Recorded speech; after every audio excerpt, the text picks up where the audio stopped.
इस कुर्सी पे कभी मंत्री जी आप बैठिएगा तो आपको पता चलेगा कि जिस गद्देदार कुर्सी पर आप बैठ रहे हैं उसके अलावा भी दुनिया में कोई कुर्सी और सामने देख लें तो आप शायद अंदाजा लगाइए कि आपने देश के भविष्य को क्या दिखाने की बात कही हो। मेरी कोई उम्मीद ही नहीं है कि मैं उत्तर प्रदेश के किसी मंत्री से ये गुहार लगा दूं कि वो लखनऊ के पास बसे रायबरेली में बने हुए स्टेडियम, जिसे मोतीलाल नेहरू स्टेडियम कहा गया, उस स्टेडियम की हालत देख ले।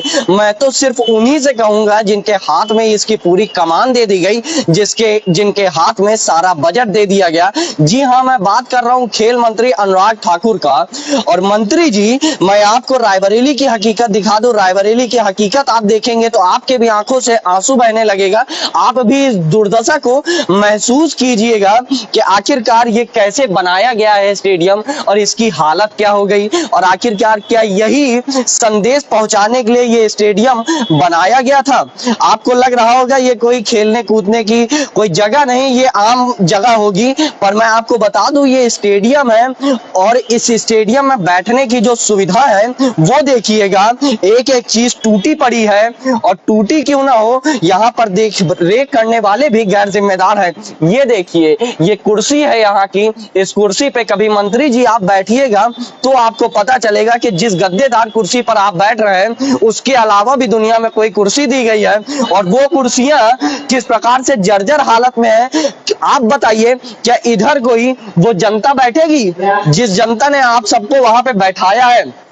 क्या इस कुर्सी पे आप बैठेंगे जिस कुर्सी पे यहाँ पर लोग खड़े होना पसंद नहीं कर रहे हैं? और जिस जगह पे मैं खड़ा हूँ, जो बदबूदार इसमें ला रही है यहाँ पर, मैं आपको बता नहीं सकता। आप तस्वीरों में देख रहे होंगे, तस्वीरों से शायद अंदाजा लगाइए कि हम कहाँ पे मौजूद हैं। एक तरफ आपने ये देख लिया, दूसरी तरफ और भी एक तस्वीर दिखाता हूँ आपको। ये यहाँ पे कई छात्र हैं, ये देश का भविष्य है और इनका भविष्य सामने देख लें तो आप शायद अंदाजा लगाइए कि आपने देश के भविष्य को क्या दिखाने की बात कही होगी। और आज देश का भविष्य क्या देख रहा है? आज देश का भविष्य देख रहा है ये टूटी कुर्सियां, ये टूटा फूटा स्टेडियम, ये जर्जर हालत में बना हुआ स्टेडियम, ये गंदगी का अंबार लगा हुआ स्टेडियम। और ये स्टेडियम की हालत मैं आपको दूर तलक भी दिखाऊंगा ना तो आपके आंख से आंसू बहने लगेंगे कि आखिरकार क्या इस देश में, जिसमें बड़े बड़े दावे किए जा रहे हैं कि बहुत खेल होगा, बहुत खिलाड़ी निकलेंगे, लोग कोहली बनेंगे, हॉकी जीतेंगे, हॉकी का वर्ल्ड कप जीतेंगे, आईपीएल में पहुंचेंगे और रायबरेली से भी लोग जाएंगे, तो आप भूल जाइए रायबरेली वही धरोहर है जिस धरोहर ने आरपी सिंह जैसा खिलाड़ी आपको दे दिया। रायबरेली वही धरोहर है जिसने सुधा सिंह जैसा एथलीट आपको दे दिया। रायबरेली वही धरोहर है जिसने कई हीरो हीरोइन दे दिए। रायबरेली वही धरोहर है जहां पर कई मूवी की शूटिंग हो रही।